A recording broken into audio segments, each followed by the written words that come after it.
Buenas noches, boa noite.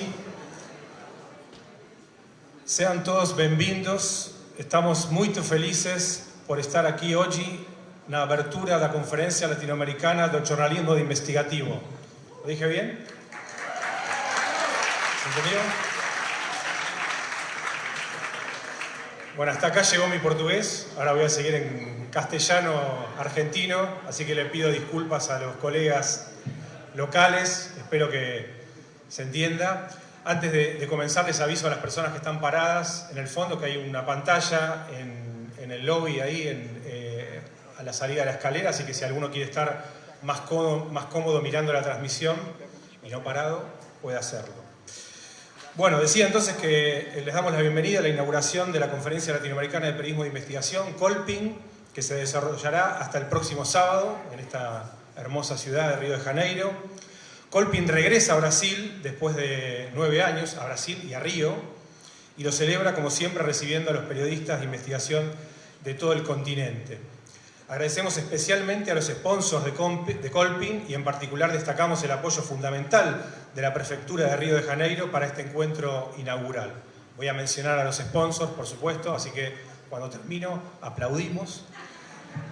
Los sponsors de esta edición de Colpin son Open Society Foundation, UNESCO, Center for Investigative Journalism, National Endowment for Democracy, Globo, la revista Piauí, la Prefectura de Río, como mencionaba antes, el Circo Crecer e Vivir, Artículo 19 México y Centroamérica, Artigo 19 Brasil, Visit Rio, Abrachi, Condé, Global Investigative Journalism Network, Lincoln Institute of Land Policy, Mareda Noticias, Infobae, la que sigue, Inside Crime, OCCRP, Poder 360 y Agencia Pública. Ahora sí, un aplauso y el agradecimiento a todos ellos.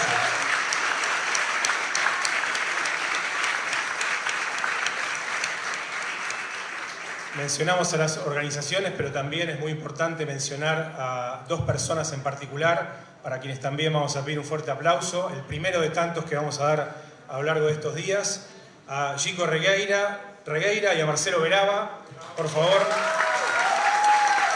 Verdaderos artífices y hacedores de este encuentro regional de IPIS.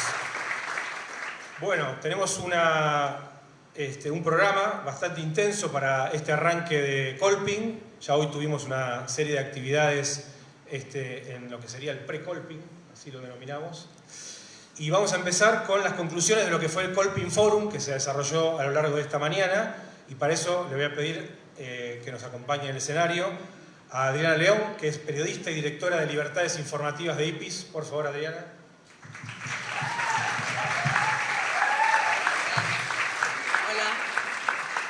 Muchas gracias por estar acá, qué bueno que nos volvemos a ver presencialmente, por fin.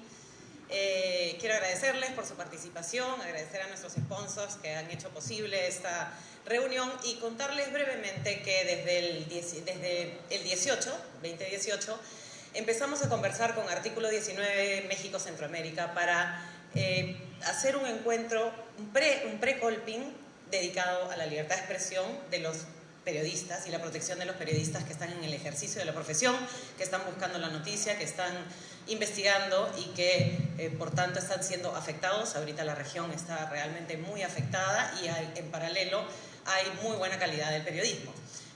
Y entonces creamos el Colpin Forum, que es esta reunión entre periodistas y organizaciones activistas que defienden la libertad de prensa y el acceso a la información, para poder conversar sobre las problemáticas, evidentemente hacer catarsis, sobre todo en las primeras reuniones, porque la verdad que la situación es compleja, pero ahora también canalizando las temáticas y viendo posibles soluciones. Entonces, bueno, lo hicimos en el 19 en México, luego vino la pandemia, lo hicimos virtual desde Lima, y el año pasado un híbrido en Uruguay y ahora finalmente totalmente presencial en Río. Entonces yo quiero agradecerles a Artículo 19 México realmente porque ha sido una muy buena fusión entre el IPIS y Artículo, y ahora se sumó también Artigo 19 Brasil. Así que quiero llamar, por favor, a Leopoldo Maldonado, que es director de Artículo 19 México Centroamérica, y a Denise Dora, de Artículo 19, que van a leer y explicar un poco las conclusiones que hemos tenido de la jornada de esta mañana. Gracias.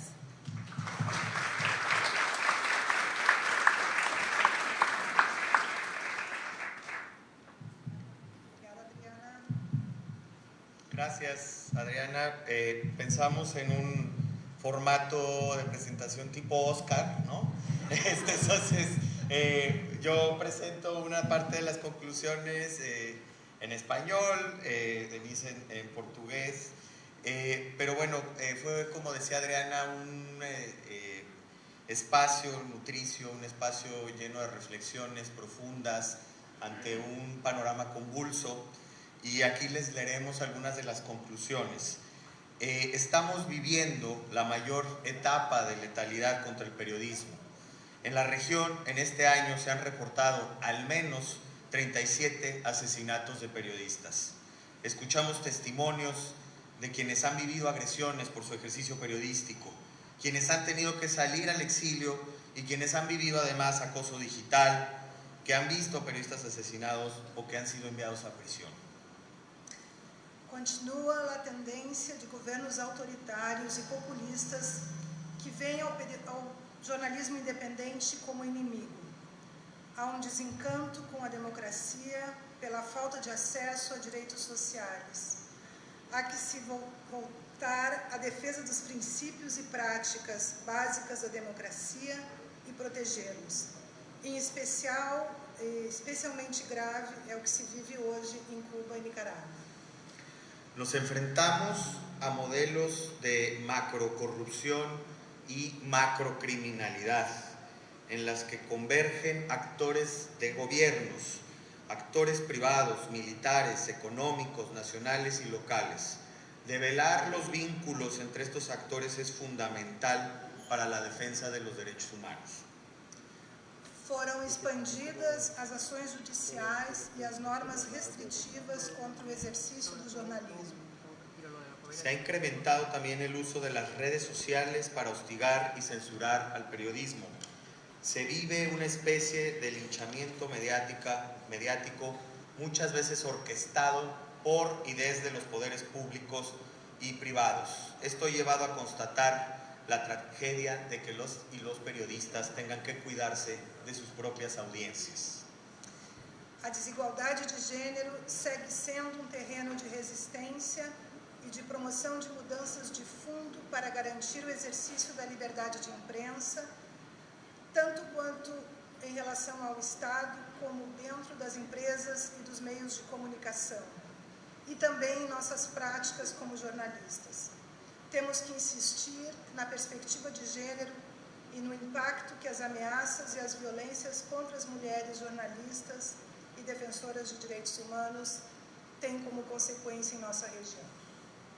Internet nos abrió un nuevo escenario de disputa democrática y de lucha por los derechos humanos. Es una herramienta habilitadora de otros derechos. Es importante seguir luchando por una gobernanza global de Internet que evite que uno solo de los actores tenga predominancia y determine qué contenidos publicar. Como principales amenazas a esta herramienta detectamos legislaciones restrictivas, vulneraciones a la privacidad y protección de datos y la desigualdad en el acceso y en la expresión de personas en condiciones de mayor vulnerabilidad. Neste cenário, vemos com esperanças múltiplos signos de resistência, defesa e promoção da liberdade de expressão e do jornalismo independente. Em todo o continente, emergem redes de solidariedade e de apoio. Há práticas de jornalismo colaborativo para informar de maneira coordenada sobre ameaças contra jornalistas e comunicadores. Há estratégias coletivas de defesa legal, a pressão internacional, que segue sendo um fator muito importante, e fóruns como este, em que hoje estamos, alimentam o conhecimento, a análise e a definição de estratégias. Confirmamos así la relevancia del periodismo de investigación, cuyo aporte es dar luz a temas y a situaciones que no se ven, y que son importantes para la vida de las personas y para nuestras comunidades y sociedades. Destacamos la importancia de develar cómo operan las estrategias de estigmatización que operan desde las más altas tribunas públicas de nuestros países hasta el hostigamiento digital. Ratificamos a importância de seguir atuando a nível internacional, de seguir impulsionando campanhas regionais, missões internacionais de observação e denúncias coletivas. Pensamos que los mecanismos de protección que existen por parte de los estados son sin duda perfectibles, pero son fruto de la exigencia ciudadana. Son un recurso que hay que seguir exigiendo y mejorando en la calidad de su implementación y en su desempeño. Também reconhecemos enormemente a importância das redes de solidariedade que já existem entre jornalistas e organizações da sociedade civil. Podemos identificar pelo menos 14 redes que existem na região. Essas redes têm sido clave para a capacitação e para ações de acompanhamento. Convidamos a todas as lideranças dessas redes regionais para que se reúnam e sigam avançando nos mecanismos de coordenação complementar e de melhor uso dos recursos.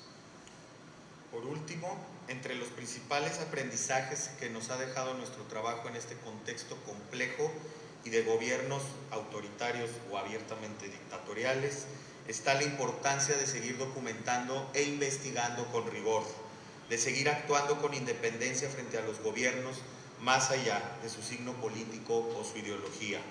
Nuestro aporte a la democracia es justamente develar situaciones injustas y hacer el ejercicio de la crítica. El periodismo independiente es un factor clave de la calidad democrática de nuestros países. Rio de Janeiro, 9 de novembro de 2022. Obrigada. Muchas gracias.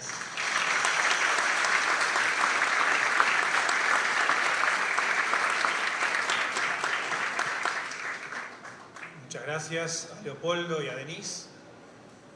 Pueden encontrar, ¿está bien ahí? ¿Se escucha?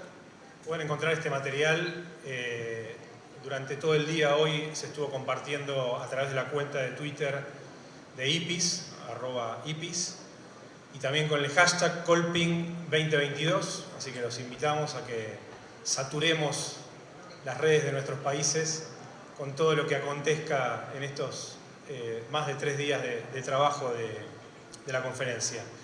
Muchísimas gracias una vez más y vamos ahora a un doble homenaje.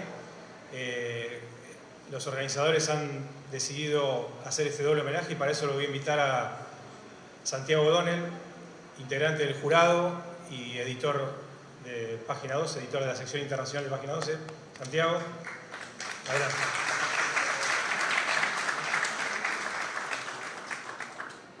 Sim, eu também, desculpe, meu portunhol é muito nholo, é muito pouquinho porto, assim que com sua licença vou falar em espanhol.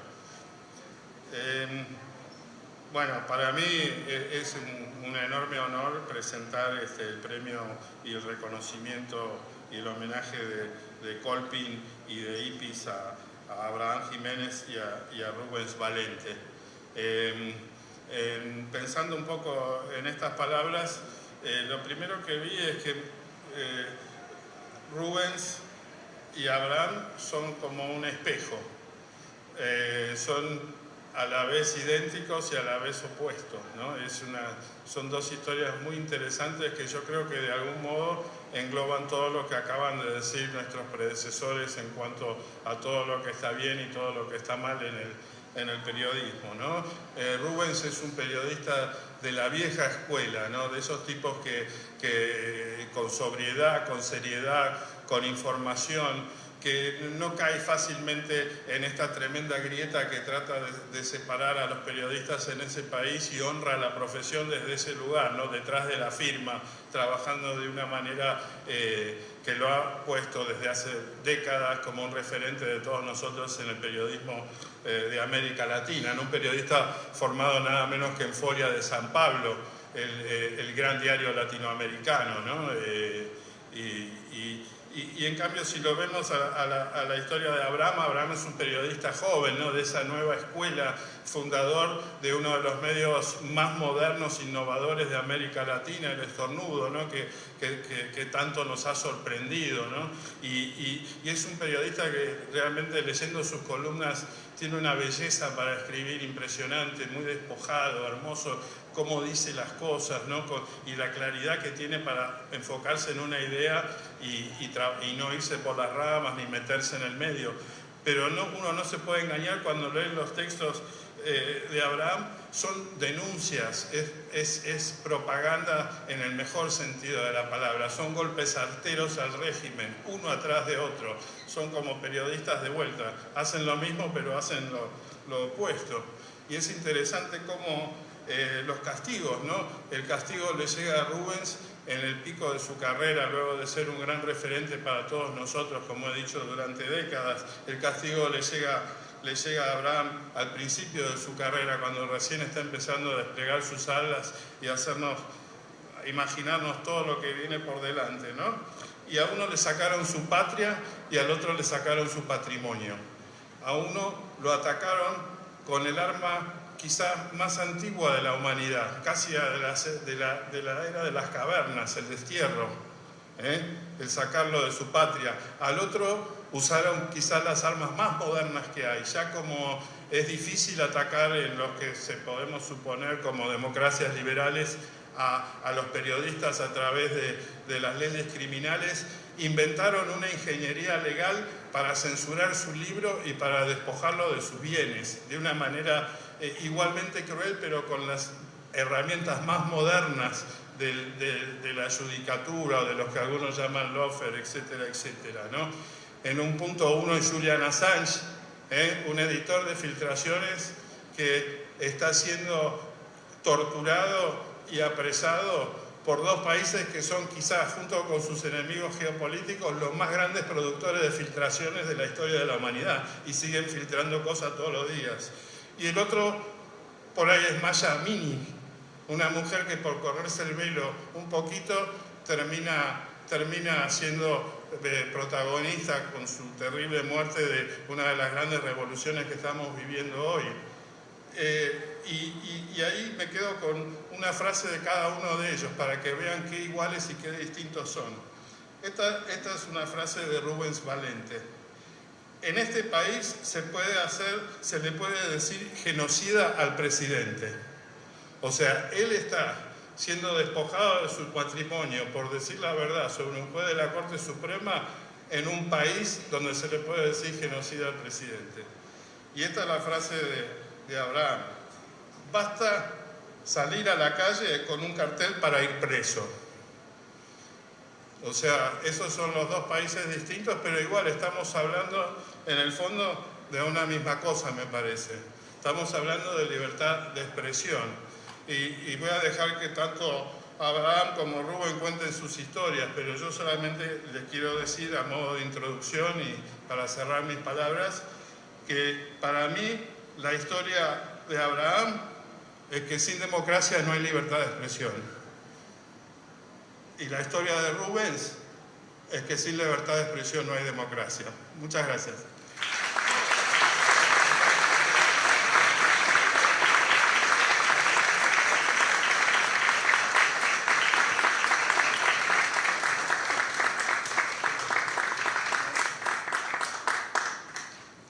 Perdón, una última cosa. Rubens tuvo el gran honor de regalarme su libro Operación Valquerio hace ya muchos años y lo considero un gran amigo. Abraham lo considero mi nuevo amigo, es lo último que quería decir.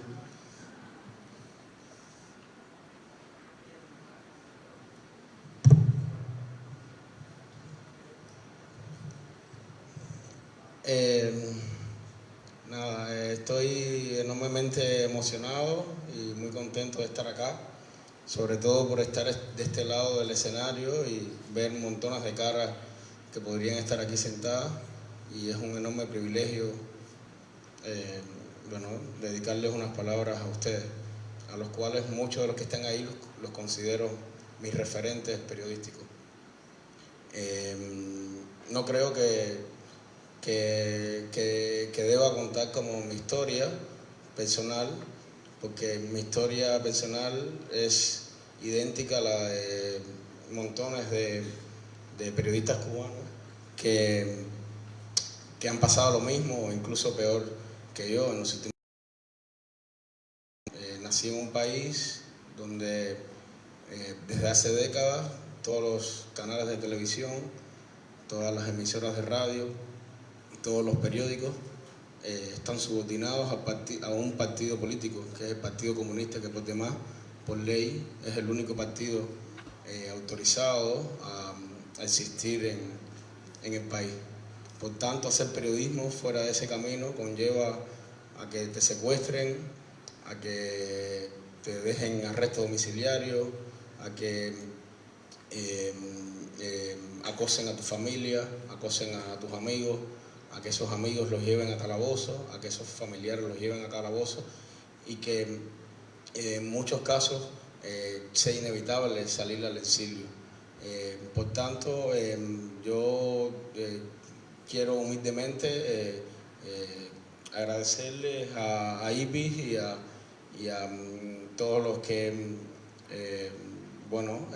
han hecho posible, empezando por Ricardo Uceda, que yo esté aquí sentado hoy, pero quiero dedicarle este homenaje a todos los cubanos que en los últimos años han tenido que salir del país por tomar ese valiente camino de ir a contracorriente a un gobierno que lleva más de 60 años intentando callar al pueblo cubano. Sí, antes de que hable Rubén, quiero decir nomás que Abraham fue detenido, fue metido preso, fue torturado y después finalmente fue exiliado. Y antes de presentar un poco o pasarle la palabra a Rubens, quería decir que para mí también un último tema uno para mí es un ejemplo de valentía y el otro de dignidad, lo de una persona que hace 20 años que vive de su sueldo, que le vengan a despojar de su patrimonio con la dignidad, un tipo que todos sabemos lo fácil que es corromperse en eso, 20 años trabajando todos los días, llevando el sueldo a su casa, eso. Obrigado.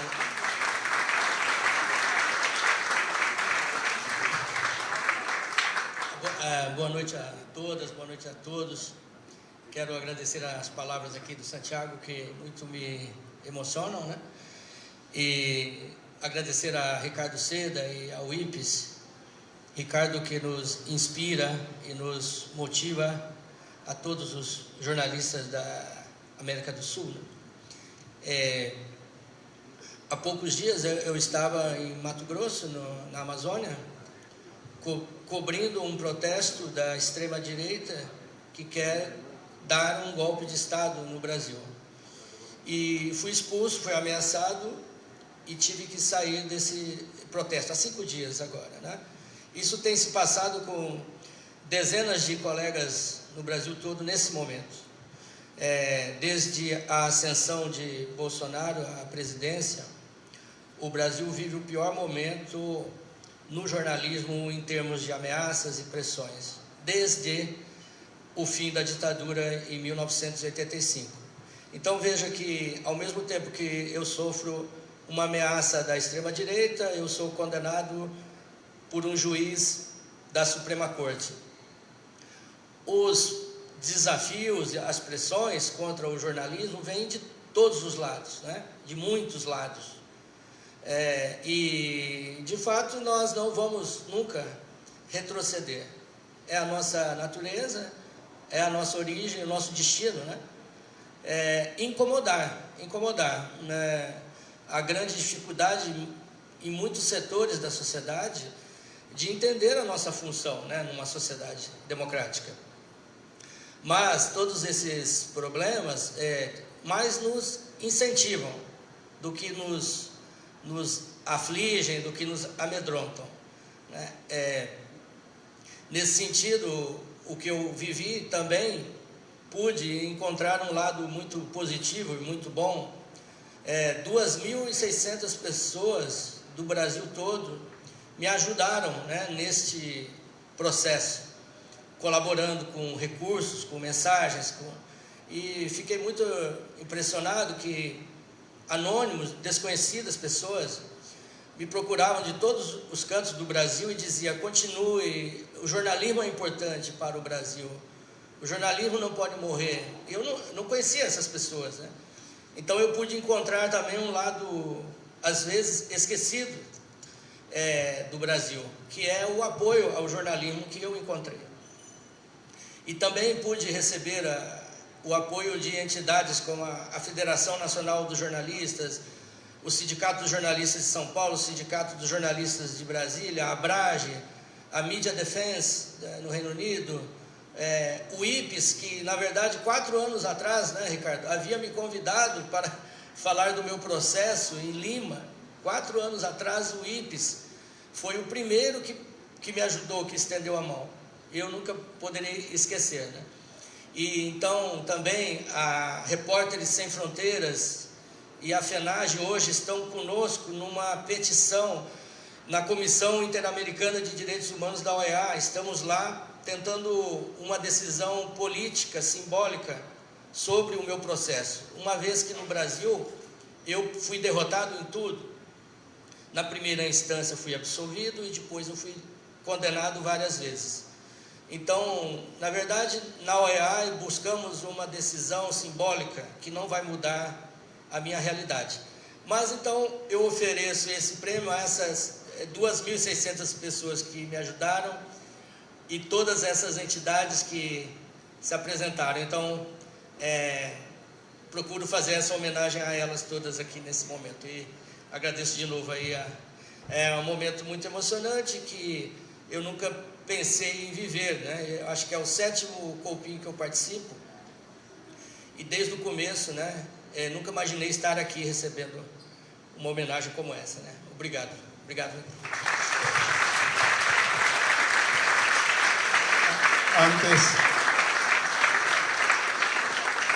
Antes de cerrar el homenaje, también en nombre de IPES y de Colpin, quería hacer un reconocimiento también a un par de entidades. Una es el Comité para la Protección de Periodistas, que le ha entregado a Abraham uno de los premios más prestigiosos de nuestra profesión, a la libertad de expresión, un premio que también lo ha ganado nuestro gran director Ricardo Uceda, y también Adela Navarro, no sé si está presente, por su trabajo valiente en el semanario Z, recordado por supuesto por lo de Jesús Vasconcelos, pero un trabajo muy valiente en Tijuana. Así que queríamos reconocer también al comité y también por supuesto a Legal Defense, que es una organización que nos ha bancado a todos los periodistas que hemos estado en problemas y que ha sido muy importante en el caso de Rubén Parente. Con esto ¿querés cerrar, Andrés? Te dejo cerrar la ceremonia. Muchísimas gracias. Hola. Gracias a vos, Santiago. Gracias a Abraham, Rubens. Nos despedimos con otro aplauso.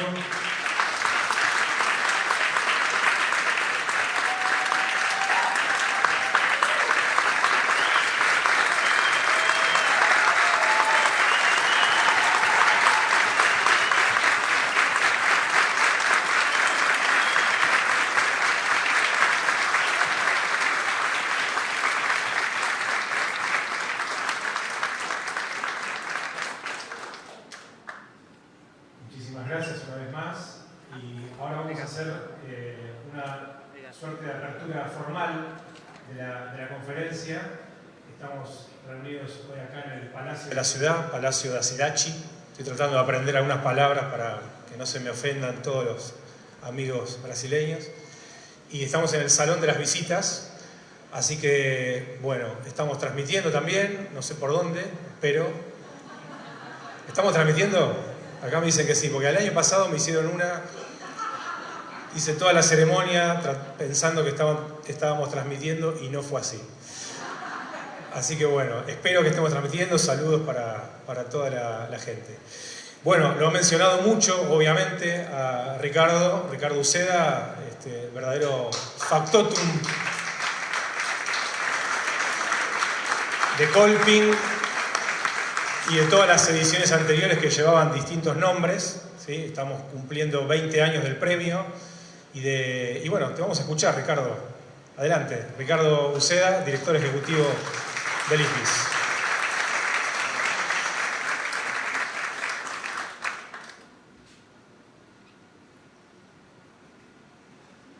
Gracias, Andrés. Mis palabras son muy breves, principalmente de agradecimiento.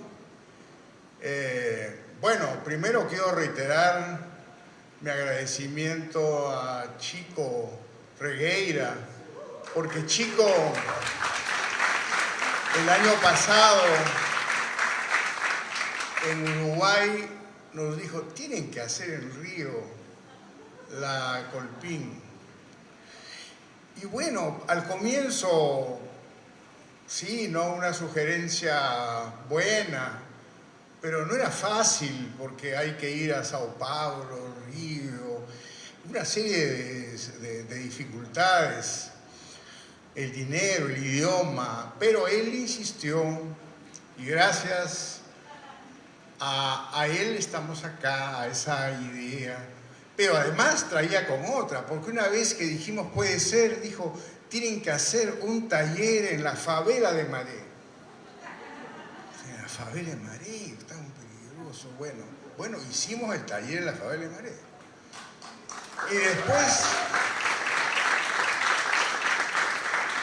tenemos que hacer el final de Colpín en un circo popular. Bueno, y se va a hacer en el Circo Creseribe. No, todo eso es la fuerza de los sueños, del cariño que tiene Chico a Colpín, al periodismo de investigación y por supuesto a Río de Janeiro, ¿no? Lo único que no ha podido suceder es que queríamos hacer una conferencia de prensa con Lula, pero se ha ido de viaje. Pero no importa tanto. Entonces, gracias, esto realmente se lo debemos a Chico. Y luego también quería recordar, es lo básico, porque naturalmente en nuestro agradecimiento a la prefectura, a nuestros, a Open Society, que nos apoya desde hace más de 20 años en esta experiencia, a UNESCO, a NET. Es muy importante en este caso que medios brasileños nos han apoyado, ¿no? El Globo, Piauí, Poder 360, ha sido muy importante. Medios también que han enviado a sus periodistas y que han aportado, ¿no? Como Agencia Pública, y varios otros de América Latina. Eso es muy importante para Colpín y quiero agradecerles, junto con tantos agradecimientos que hay que hacer y al resto de sponsors que ya han sido mencionados. Pero en particular, yo quisiera decir algo para, digamos, terminar, y es que para nosotros, que somos periodistas latinoamericanos, en mi caso, basado en Perú, desde hace mucho tiempo vivimos una experiencia de relación con otros periodistas de América Latina, pero muy en especial con periodistas brasileños. Yo quiero recordar ahora que un periodista brasileño, Cláudio Abramo, que lamentablemente no está con nosotros ahora, yo hice las bases del premio latinoamericano hace 21 años con Cláudio Abramo. Y porque en ese momento estábamos asociados con Transparencia Internacional y la idea de que sea un premio que distinguiera las búsquedas, el esfuerzo de búsqueda, qué impacto hubo, un rigor realmente inflexible en lo que fuera escudriñar la búsqueda, ¿no? Que no sea una investigación floja, excelente, que pueda ser un trabajo hecho por los propios periodistas. Coincidíamos completamente por Cláudio, que es una persona tan querida, tan respetada en Brasil, y a quien ahora pues quiero recordar a un modo de homenaje como un gestor de nuestra experiencia también. Muy bien, gracias. Bueno, cuando hicimos las bases, Claudio me dijo, Uceda, tienes que conocer a Marcelo Veraba. Y así fue que conocí a Marcelo Veraba. No sé dónde lo encontré. Y entonces con Marcelo empezamos la experiencia de el jurado, las ideas. Y Marcelo fue el que me dijo, tienes que conocer a Fernando Rodríguez. Y así, bueno, por favor, un aplauso a ellos, porque ellos no solamente han sido importantes para nosotros, sino también para el periodismo de investigación brasileño. Y entonces ahora tenemos que en este premio la mayor cantidad de... Nosotros recibimos 150, 170 trabajos y 70, 80 trabajos son de Brasil. Y tenemos una relación, no digo mía, ya yo no sé qué tipo de relación hay entre periodistas de todos los medios y periodistas de toda América Latina, que yo creo que en buena cuenta ha sido porque esta conferencia existe y porque el premio también, y hemos aprendido mucho del periodismo brasileño, que es distinto, especial, particular, y yo pienso que ellos también han bebido algo de nuestro periodismo, y en todo caso tengo la satisfacción de decir que aquí, estando en Río, nos sentimos encantados, nos sentimos en nuestra casa, nos conocemos con periodistas de casi todos los medios, y eso se ve cuando ellos están acá, muchos de ellos han pagado su pasaje, sus medios han apoyado. Entonces esto es, junto con reencontrarnos físicamente, una de las buenas cosas que trae esta conferencia, siendo la otra desde luego el programa, pero ustedes ya saben que hay muchas investigaciones muy buenas. Entonces con estas palabras quiero expresar mi satisfacción de estar aquí, mi agradecimiento y mi aliento para que puedan participar de las mesas y de los debates que estamos ofreciendo. Gracias.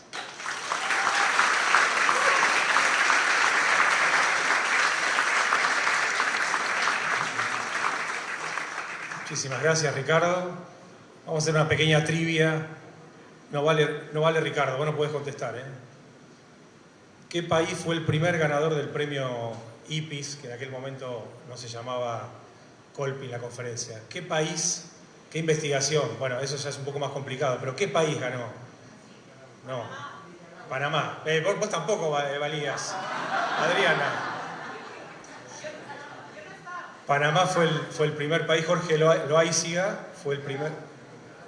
Nicaragua.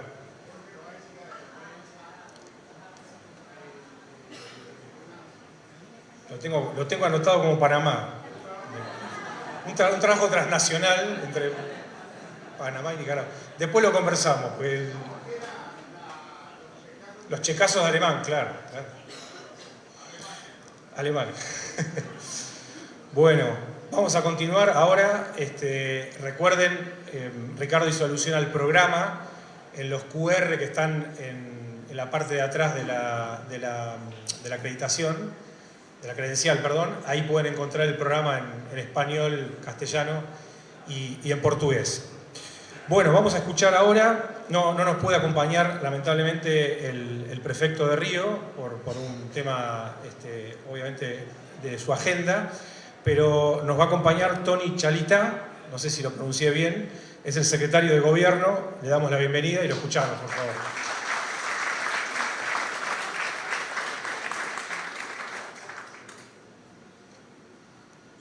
Boa noite a todas e a todos aqui presentes.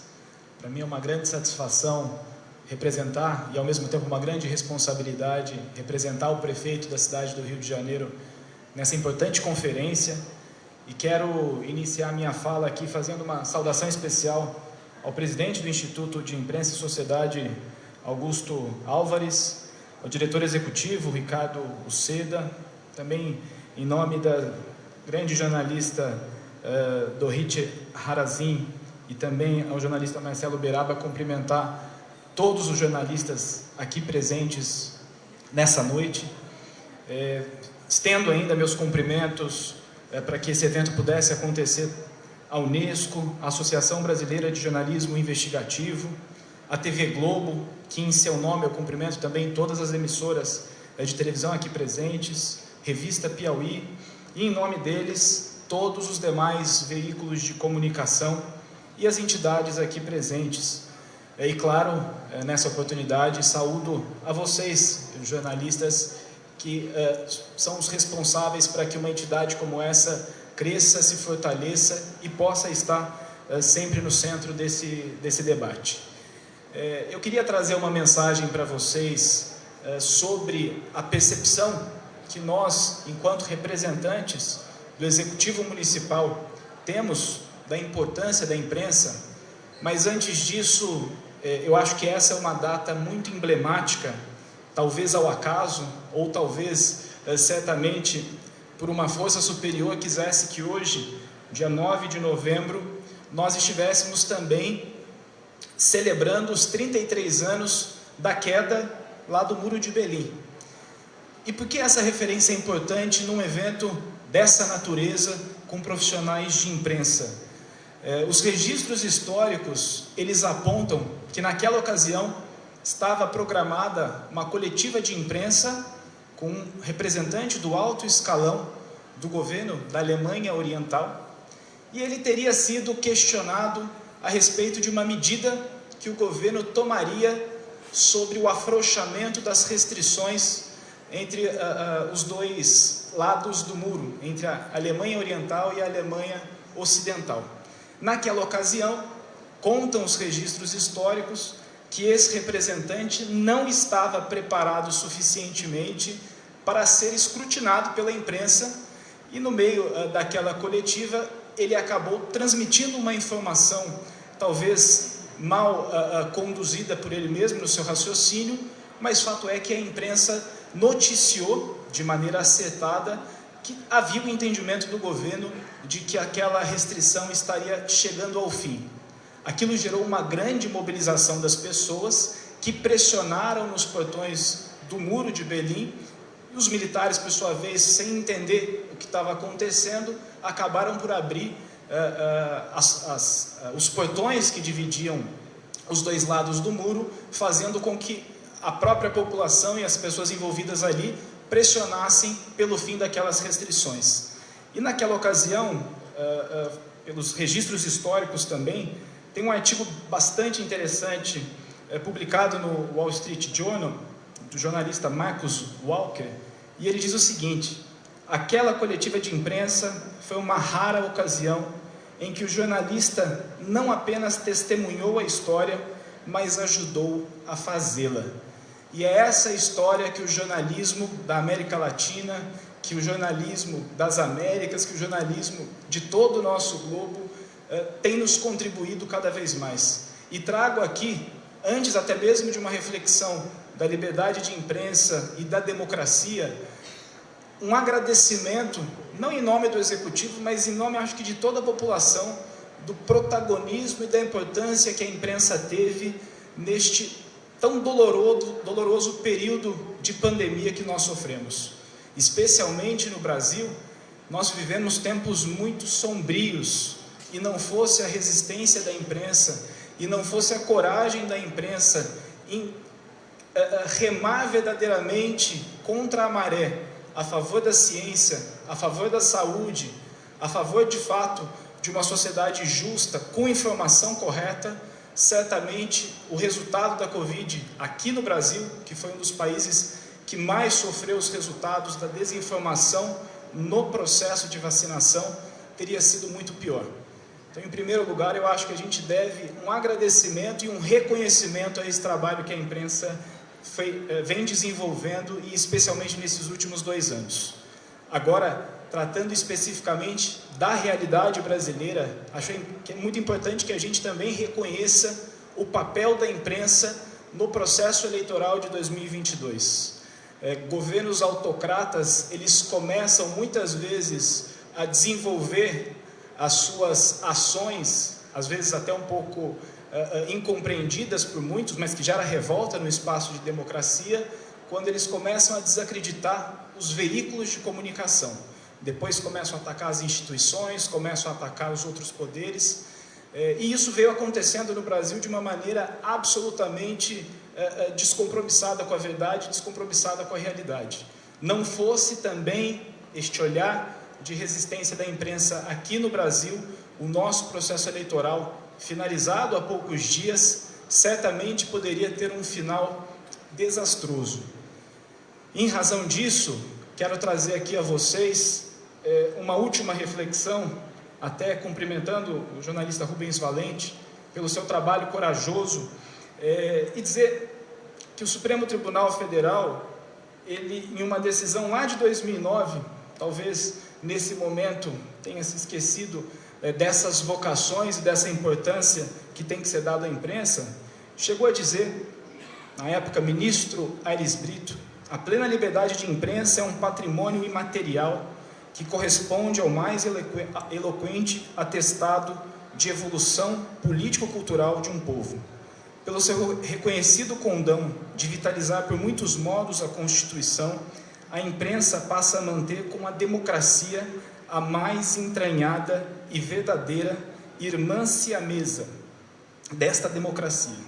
A imprensa, portanto, passa a desfrutar de uma liberdade de atuação ainda maior que a liberdade de pensamento, de informação, de expressão dos indivíduos em si mesmo considerados. O que eu quero aqui dizer, portanto, que o Estado democrático de direito tem como premissa fundamental o respeito não apenas à liberdade de expressão, mas à liberdade de informação. E ela só é possível quando nós temos uma imprensa corajosa como essa que certamente está aqui presente nessa noite. Em nome do prefeito Eduardo Paes, o meu agradecimento, o nosso agradecimento em recebê-los aqui para essa conferência tão importante do jornalismo investigativo. Sabemos também das nossas responsabilidades enquanto poder público, sabemos também que o controle social realizado pela imprensa ele é fundamental para a melhora de políticas públicas, para a melhora da vida das pessoas e para a melhora, evidentemente, das informações que circulam. A gente só vai ter uma sociedade amadurecida quando essa sociedade puder ter a condição de questionar as ações pelas quais elas estão submetidas. Portanto, o nosso compromisso da cidade do Rio, e tenho certeza que dos próximos 4 anos do nosso país, com a imprensa, seja ela brasileira, seja ela latino-americana, ou seja ela toda a imprensa do globo terrestre. Tenham um excelente congresso e o Rio de Janeiro está sempre aberto a vocês. Muito obrigado.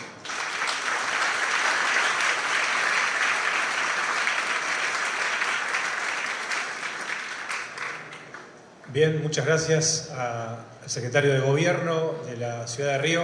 Le vamos a pedir nada más que nos arregle un poquito el clima, si puede ser, que no haya lluvia, ¿está bien? Es lo único que tenemos para pedir, por ahora.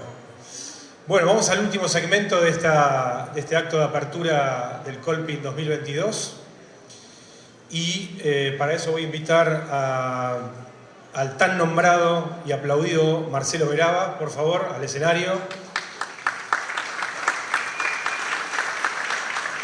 Marcelo, toma asiento, por favor, Marcelo. Va a conversar con Dorit Harracín, ¿lo pronuncié bien? En una conferencia que lleva por título Retos actuales del periodismo y la democracia. Te dejamos, Marcelo, conducir este segmento. Adelante.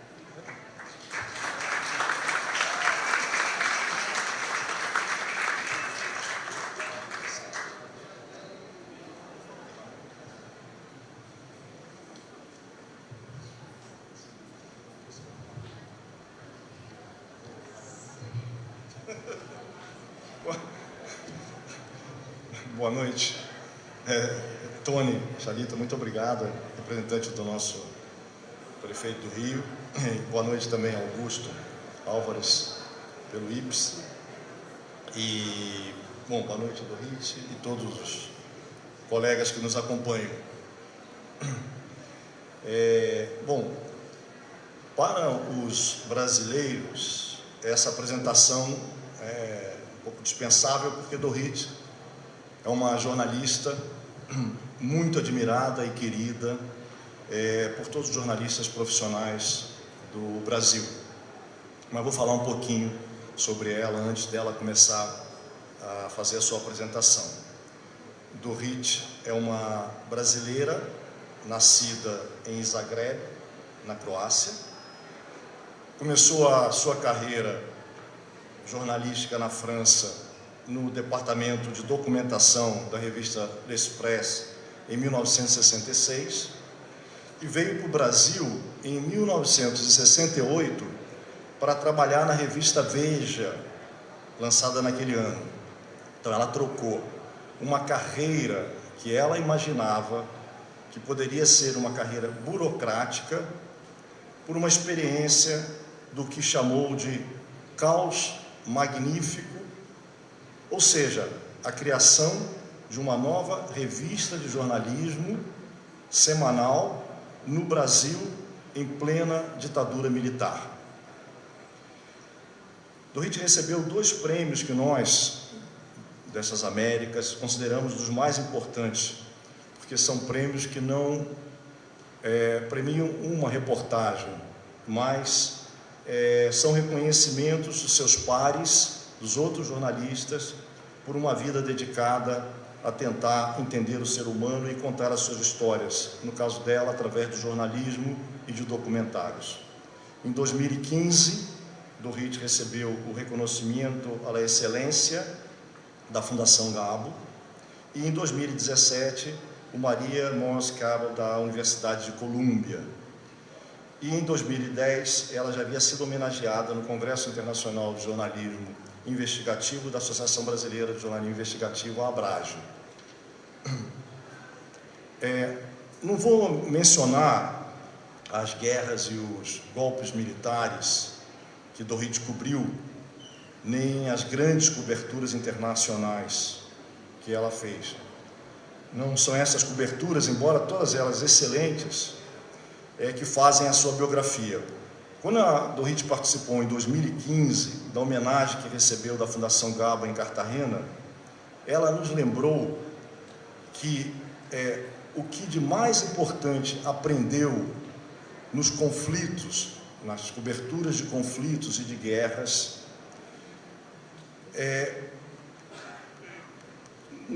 que não se deveria glamorizar esse tipo de reportagem. No nosso ofício, ela lembrava, a cobertura dos grandes eventos nos leva a imaginar uma biografia heróica, e no final nós, jornalistas, acreditamos que somos de fato um pouco heróis. Mas nos lembrava Dorit naquele momento, nós estamos apenas exercitando corretamente o nosso ofício, e é só isso. Dorit tem um livro maravilhoso, chamado Um Instante Certo, e ela escreve aos domingos no jornal O Globo. Bom, dito isso, queria dizer que eu admiro muito a Dorit. Tenho um grande carinho por ela, e eu admiro por suas reportagens e pelos seus textos reflexivos. Nas reportagens e nas colunas, sempre a mesma precisão, o mesmo texto elegante, a mesma sensibilidade, e eu admiro muito também o modo como ela vê o nosso ofício de jornalista, como ela se mantém atualizada ao longo de mais de 50 anos de carreira, como se mantém sensível aos problemas que afetam a nossa integridade, os direitos dos que estão sendo desrespeitados e agredidos pelos poderes que deveriam nos respeitar e proteger. Nos últimos 4 anos, lemos uma Dorit estarrecida com a barbárie que tomou conta do Brasil e de uma boa parte do mundo. Estarrecida, sofrida, indignada com a situação em que chegamos, com as ameaças diárias aos direitos humanos, às liberdades democráticas e às instituições republicanas. E nesse último domingo, ela nos lembrou que com o resultado das eleições, o país está de novo em terra firme. Oxalá.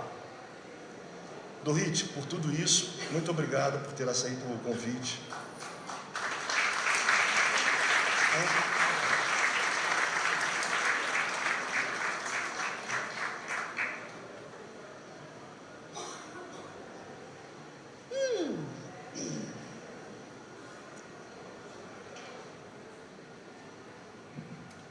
Obrigada. Marcelo Uberaba esqueceu de um pequeno detalhe ao me apresentar. Boa noite a todos. Agradeço a esse convite inteiramente inesperado da Copim e da Ipsis. Ele esqueceu de mencionar que, ao contrário da maioria de vocês aqui, eu nunca fui e não sou jornalista investigativa no sentido correto e moderno da palavra.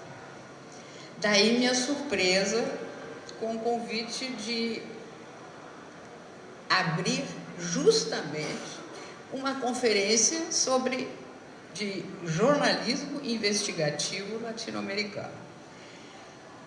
O meu segundo susto foi com o tema proposto: os desafios do jornalismo atual e da democracia. É absolutamente além de qualquer possibilidade de ser abarcado por mim. Mas, pensando melhor, eu acho que a Copim estava certa, porque não há, com esse tema, porque não há urgência mais premente do que tentar entender o impasse atual de ambos, do jornalismo e da democracia.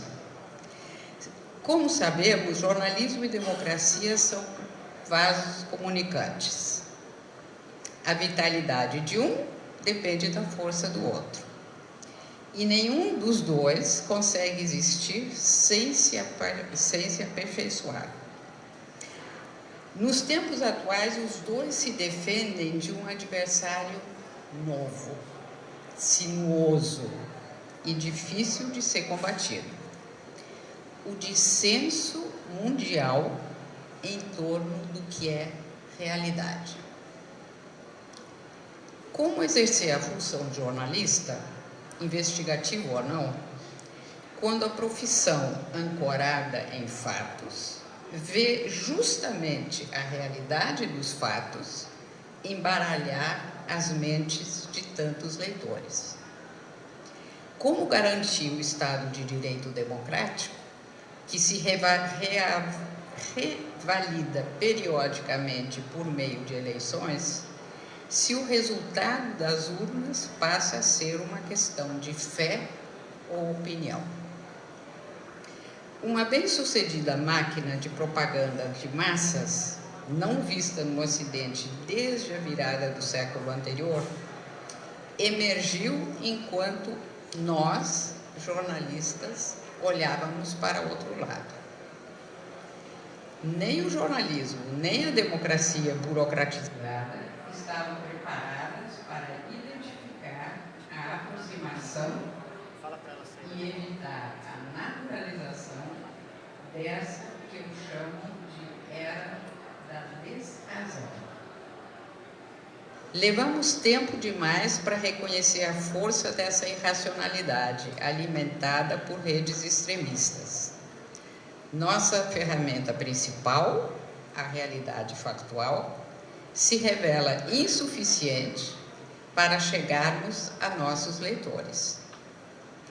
Como convencer mentes de cognição alterada por uma rede transnacional que 60 milhões de votos são um número maior do que 59 milhões? Refiro-me, é claro, ao recente resultado da eleição brasileira, que deu vitória a Luiz Inácio Lula da Silva sobre o incumbente Jair Bolsonaro.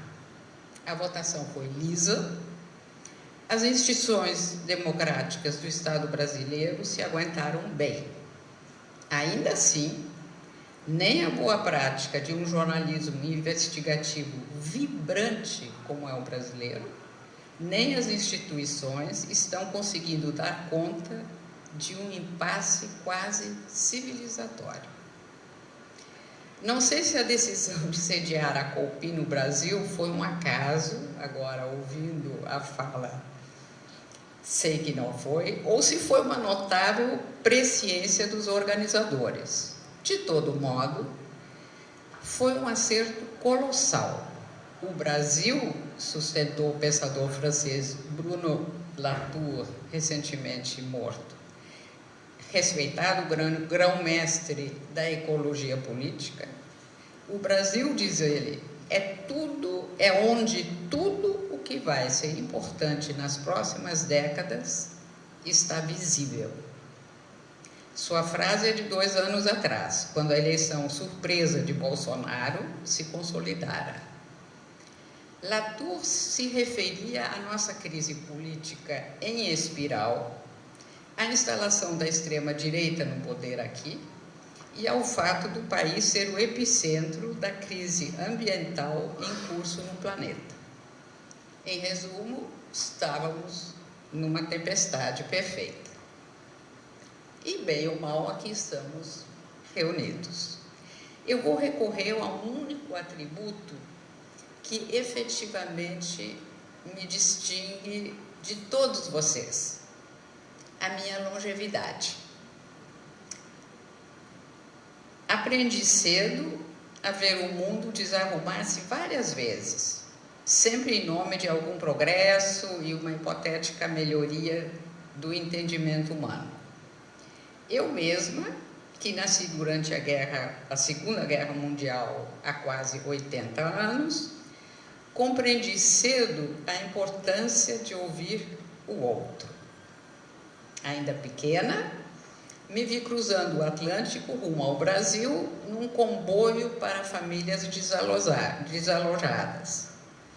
A bordo do navio havia um amontoado de gente desconhecida, de culturas, idades, backgrounds, cores e comportamentos diferentes. Foi minha primeira exposição à diversidade humana, e à necessidade de me comunicar, mesmo sem conhecer as línguas certas. O fato de eu ser imigrante e precisar construir pontes moldou minha aptidão para escutar o inesperado e procurar compreender o que encontrasse. Essa curiosidade me preparou mais tarde para cruzar, sem maior temor, as inúmeras fronteiras inerentes ao exercício da nossa profissão. Só não me preparou para lidar com o opositor mais antigo e feroz do jornalismo profissional e independente, a censura à imprensa. Nenhum manual de redação, nenhuma faculdade ensina a jovens repórteres como trabalhar sob censura. Infelizmente, isso só se aprende na prática.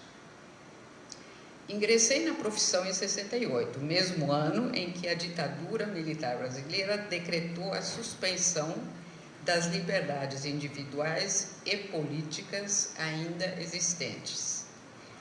Ao contrário do Chile e da Argentina, a aplicação da censura aqui foi gradual. De início, os donos de jornal e responsáveis pelas publicações recebiam instruções só verbais sobre o que estava proibido de ser noticiado. Os que desviavam das normas passaram a receber ordens por escrito. E as mídias que ainda assim se mantiveram recalcitrantes, a elas foi aplicada a medida radical, clássica, a instalação de um agente na própria redação. Assim, a censura militar passou a ser uma presença física, com direito a cadeira e mesa nas redações, à vista dos repórteres. Ao final de cada edição, o censor lia os textos prontos e cortava o que a ditadura considerava atentatório à segurança nacional. Um dos casos mais clamorosos daquela fase tornou-se tristemente fatal. Uma epidemia de meningite rondava o país em 1974 e a imprensa foi proibida de noticiar sua extensão. O surto acabou causando 2.500 mortes, boa parte delas certamente evitável. A quem desse grupo não teve a experiência de ser jornalista ou leitor em tempos de ditadura, recomendo visitar o excelente arquivo digital do jornal O Estado de São Paulo, um dos mais afetados pela Tesoura de Brasília. O arquivo reproduz tudo de forma didática. Mostra primeiro o facsímile da reportagem inicial, original. Em seguida, mostra a mesma página com buracos em branco, resultado dos cortes do censor. E, por fim, mostra o facsímile da página que chegava ao leitor, com as lacunas preenchidas por incongruentes poemas de Camões.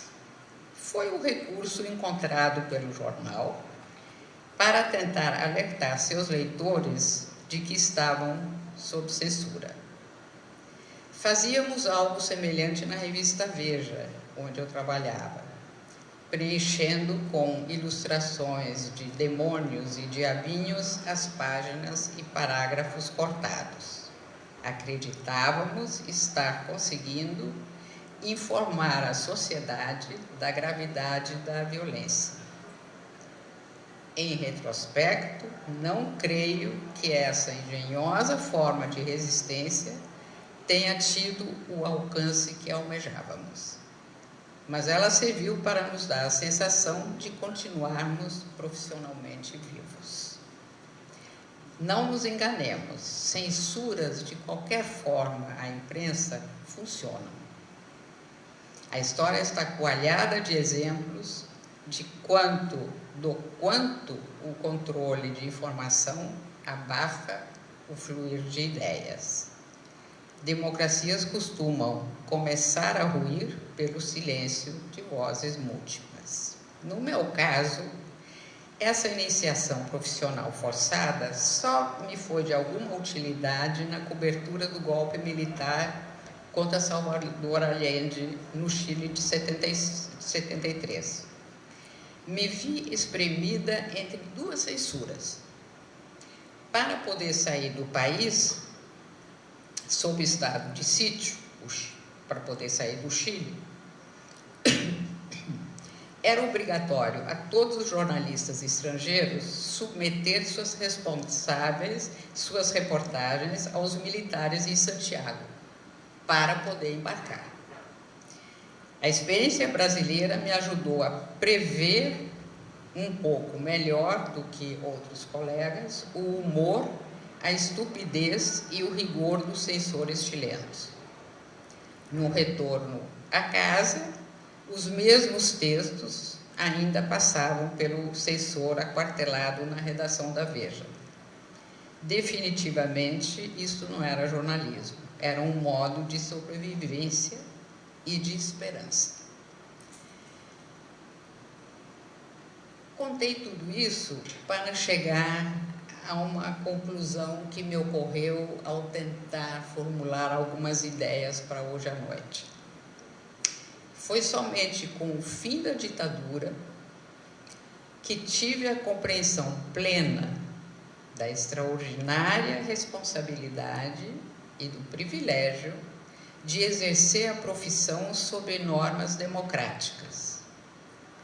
Ou seja, ironicamente, o peso dessa responsabilidade sobre cada um de nós é muito maior do que nos tempos sem liberdade.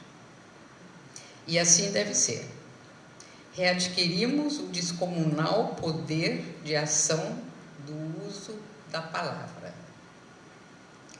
da informação, da investigação, da checagem. Mesmo assim, estamos jogando na defensiva, obrigados a escolher entre ignorar o que não entendemos ou noticiar o que julgamos ser relevante. Estamos sendo, no Brasil e não só aqui, estamos sendo desafiados a cada minuto. Todos conhecem a definição do nosso ofício, feita por Carl Bernstein. O bom jornalismo consiste em buscar a versão mais próxima da verdade alcançável. Parece pouco, parece simples, mas é uma definição profunda, esperta. Ela leva em conta as limitações de tempo, de espaço, o nosso saber, a circunstância de cada apuração. No mundo ideal, deveríamos ter independência e honestidade intelectual, rigor pessoal, tenacidade obsessiva, capacidade de julgamento, além de uma penca de valores morais. Ter talento, muita sorte, boa formação e ter casca grossa para compor o figurino. No mundo real, porém, é mais comum sermos bastante vaidosos e ansiosos de reconhecimento. Eu costumo dizer que apenas a tribo dos neurocirurgiões suplanta jornalistas em vaidade e soberba. Até porque eles, ao contrário de nós, têm o poder da vida em mãos. Nossa força é outra. Em tempos normais de democracia, temos o direito constitucional de fuçar, desenterrar sigilos, questionar aqueles que detêm qualquer poder e transgredir. O bom jornalismo sempre quebra algo, nunca deixa as coisas como estão, repete como um mantra o premiado Jorge Ramos da Univision. Ele tem razão quando diz que a principal função social do jornalismo é contrapor-se a qualquer abuso de autoridade e quebrar silêncios. A democracia, por seu lado, é uma obra compartilhada pela imaginação humana, por visões, vozes e gerações múltiplas, que vão se sucedendo no aprimoramento do conceito. Ela é quase um organismo vivo pela sua constante mutação e será sempre uma obra inacabada, a democracia.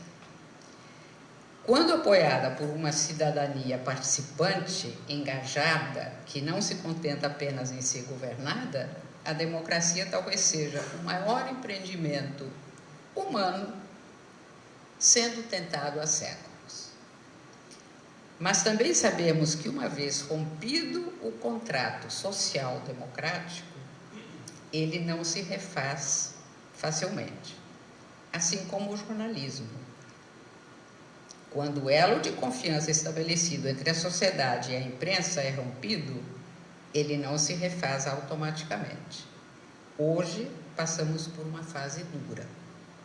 Tanto no Brasil como nos Estados Unidos, países laboratório de um autoritarismo de extrema-direita, a erosão de confiança na mídia por parte da população cresce na proporção inversa das vozes manipuladas do universo digital. Não cabe aqui elencar desde quando essa fissura se abriu. Há quem atribua o início do atual descrédito da mídia à cobertura quase uníssona e equivocada dos ataques terroristas do 11 de setembro e da invasão do Iraque subsequente.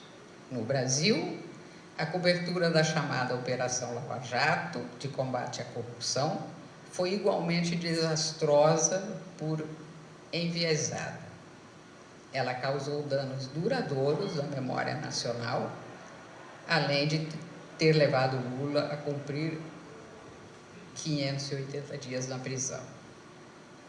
Mas não somos os únicos. Segundo dados do Barômetro de Confiança, divulgado anualmente por uma consultoria global, a Edelman Data Analytics, 2/3 da população de 28 democracias liberais acreditam que a imprensa desinforma seus leitores intencionalmente.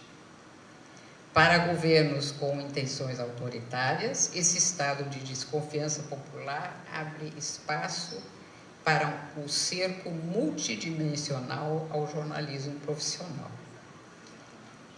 Seja ele uma corporação gigante de mídia ou pequenas publicações de opinião independentes. Soa forte o desabafo do nosso colega homenageado Abraham Jiménez, em artigo publicado no New York Times, que dizia: "Soy periodista, no criminal". Assédios, coerções, ameaças, perseguições, ações judiciais que intimidam e causam transtornos financeiros enormes para jornalistas.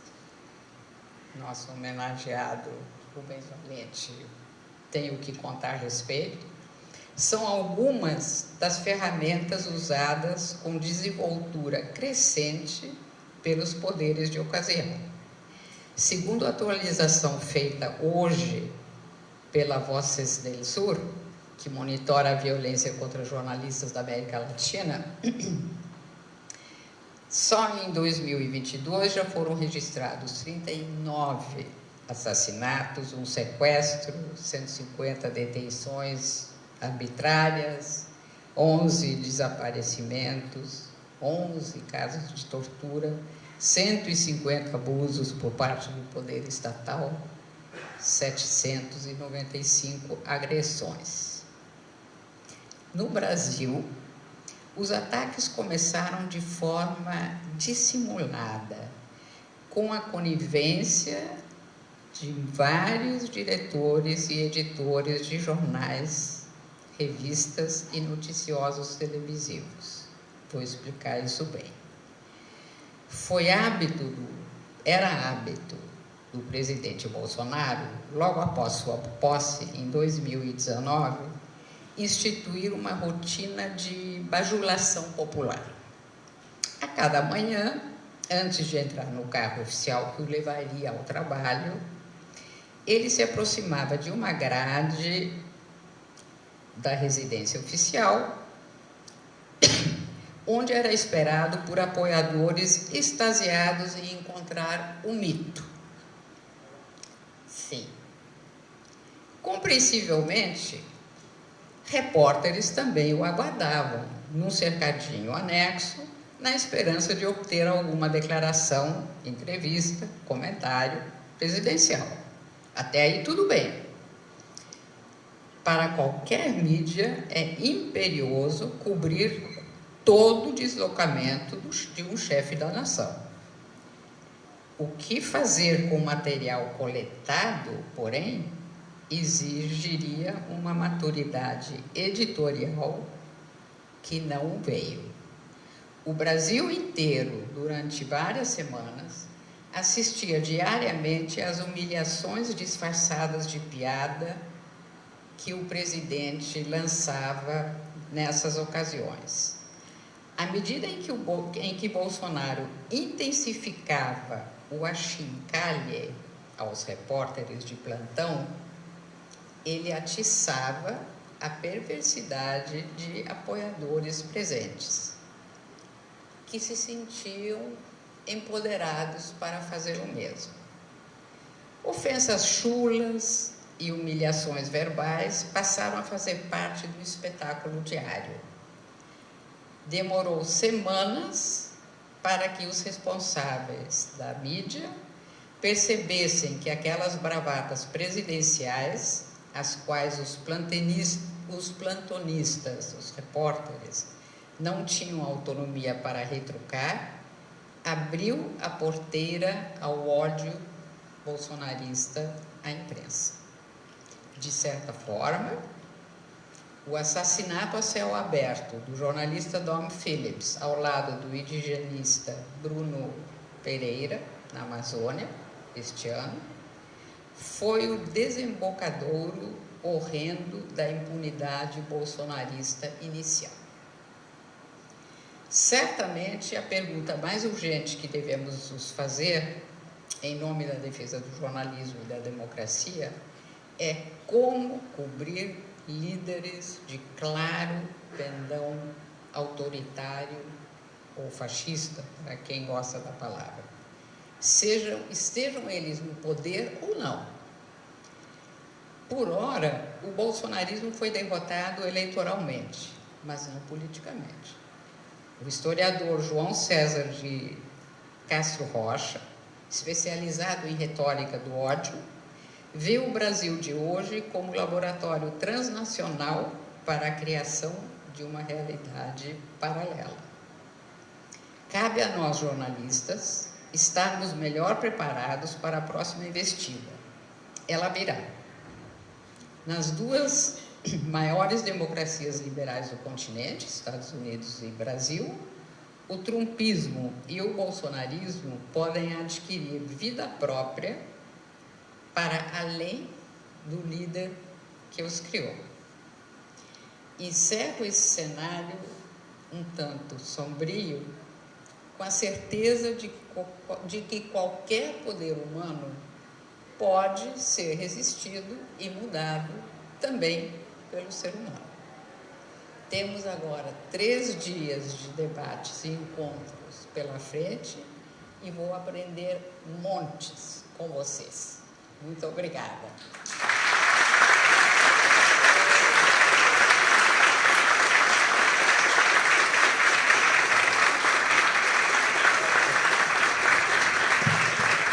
Muchas gracias, Derry. Bueno, ahora sí, muchísimas gracias con la conferencia de Derry. Finalizamos este acto de inauguración, apertura de Colping. Los veo muy ansiosos, no sé si quieren pasar al salón, que hay una recepción. Agradecemos la recepción con la que nos agasaja la Prefectura de Río de Janeiro. Y les recuerdo que tienen el programa ahí con el QR y que mañana nos vemos a partir de las 9 en punto para comenzar con las sesiones de Colping 2022. Muchas gracias.